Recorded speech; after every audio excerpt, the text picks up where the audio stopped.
нету, что нет. Бейдевин. Ну я вам скажу сразу, люди с характером, да, они ищут, где можно пройти в Бейдевин, потому что тут сидишь, 2 метра имеешь, несчастный, да, засыпаешь за рулем, вот, да, как только выбрались на Бейдевин, зашумело в Горштейне, захлюпала вода, парус попер. Вы же видите, как парус стоит? Значит, сила подъемная его вот так, лодку начинает переворачивать, экипаж начинает откренивать вовсю дружно, оживает все на лодке, приличная скорость,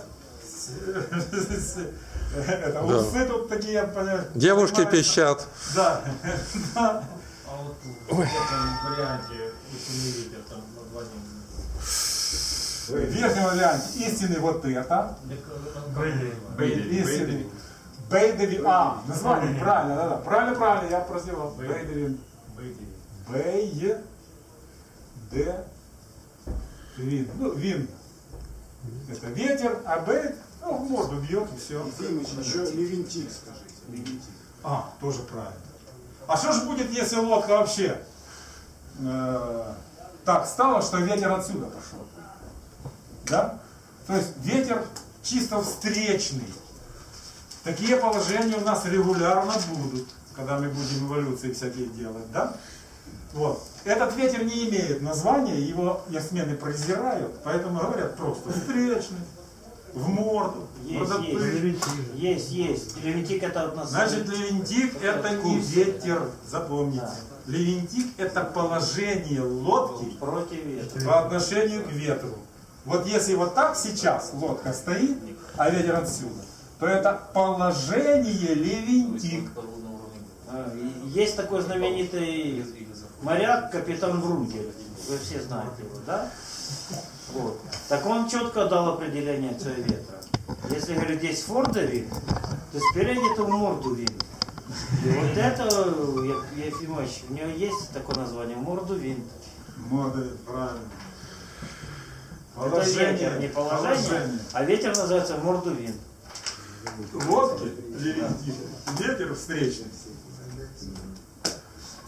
Ну, сколько угодно разговоров. Мы там обошли остров, и там нарвались на такой мордотык между деревьями, ну никуда. Лавировку пройти нельзя. Там, ну, вот такие разговоры. Вот. Это не ходовой ветер, не ходовой. Но он очень полезный. Дальше вы будете еще понимать, очень полезный левинтик. И надо уметь рулевому, кстати, стоять и хорошо держать левинтик. А насколько большой градус вот может быть от левинтика до Бейдевина? Вот, где вот эти вот границы? 30. Вопрос. Ну, у хорошей лодки 30 градусов. У тех, что у нас, на 45 у нас, наверное, все ходят, да? Кто-то хвастался, что ходит под 12 градусов. Ну, может, какие-то рекордные лодки, не знаю. Но вы учтите, при этом должна такая картина наблюдаться.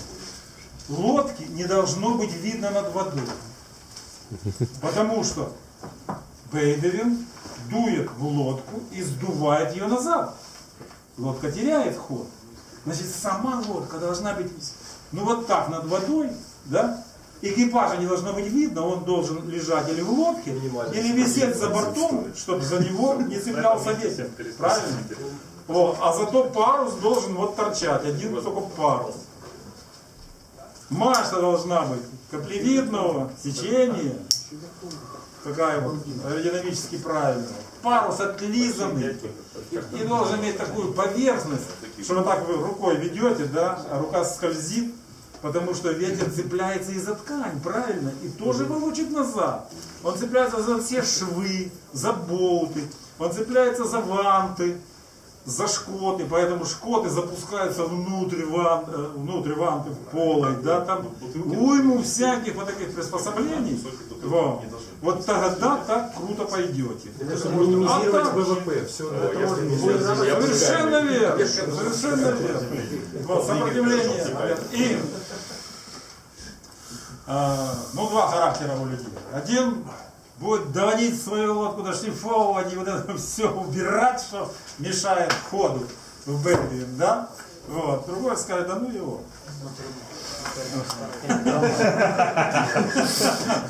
Давай ломать. По батончикам пойдем. Все, давайте, Ефимович, мы не уедем.